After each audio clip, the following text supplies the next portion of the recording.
my dear students! Welcome back to my YouTube channel.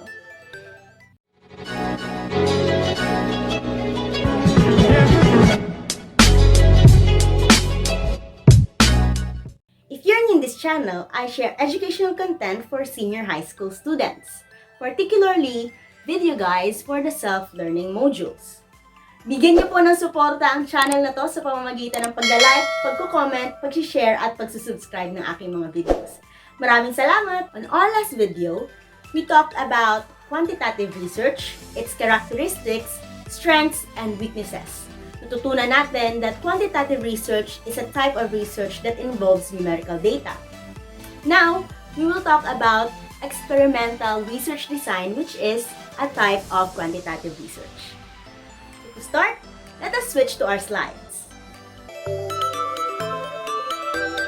We will start our lesson on Practical Research 2, Experimental Research Design. Please make yourself comfortable and make sure you have your pen and paper with you. So what is experimental research design? Experimental research design is a major type of quantitative research. It is also used to validate hypotheses and establish a cause and effect relationship through experimentation. As a review, formulating hypothesis is the third step in your scientific method, followed by experimentation. This means that you need to test your hypothesis through experimentation, and with experimentation, you would know the cause and effect relationship between your variables and would help you to decide if your hypothesis is accepted or rejected. We all know that hypotheses are assumptions and predictions about the relationship that would happen between variables. For example, let us create an hypothesis based on this question. What is the effect of the different amounts of fertilizers to your snake plant? Some of you would hypothesize higher amounts of fertilizer will make the snake plant bigger. Or maybe some of you would say the amount of fertilizer does not affect the plant at all. These, my fellow students, is your hypothesis. However, in writing a hypothesis or research papers, you need to make it formal. Okay. And you need to make it formal. So in order to make it formal, we write, there are significant differences in the growth of the snake plant among the different amounts of fertilizers, and there are no significant differences in the growth of the snake plant among the different types of or different amounts of fertilizers. Congratulations! You just created your own hypothesis. Now, you can see that hypothesis has two types. We have the alternative hypothesis and the null hypothesis. Alternative hypothesis is the hypothesis that you want to be true.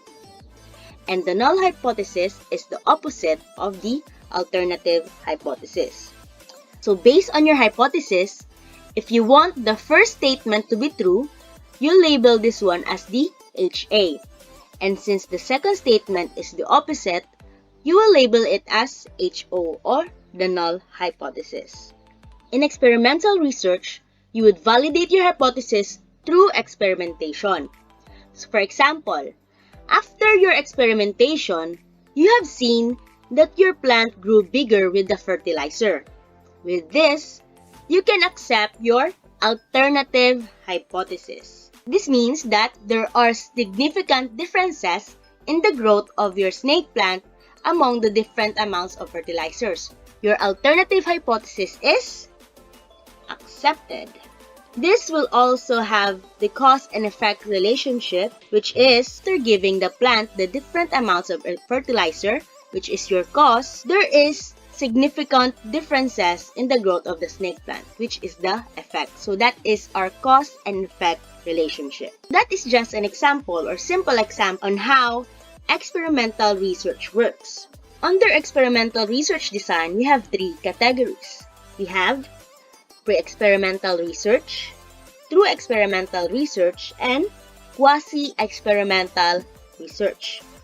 Pre-experimental focuses in studying a single group that is given the experimental intervention, meaning you are studying the experimental groups only and all of them is given experimental intervention. Next, through experimental, research groups are randomly assigned to control and experimental groups. So if sa pre-experimental, we only have one experimental group, in true experimental, you have one experimental group and one control group. So what are these groups? So experimental group are the groups that has experimental intervention and the control groups is the randomized group na hindi ginagamitan ng experimental interventions. You can use these experiments or research if you want to compare the control and experimental groups. Next, we have quasi-experimental, which involves natural settings or groups, thus, subjects are not randomly assigned. So again, pre-experimental, one experimental group only. Through experimental, one experimental and one control. And lastly, quasi, you have natural and unrandomized group. For summary, we have number 1. Experimental research is a type of quantitative research that is used to validate hypotheses and establish a cause and effect relationship through experimentation. Alternative hypothesis, or HA, is the hypothesis that you want to be true. Null hypothesis, or HO, is the opposite of alternative hypothesis. Under the experimental research design, we have 3 categories. Pre-experimental, which has one experimental group only. True experimental, which has one control group and one experimental group. And quasi-experimental, which is a natural and randomized group. We will end our discussion for the meantime. On the next video, we will talk about variables. Thank you for listening, everyone, and enjoy your weekend. Adios and see you soon. Bye!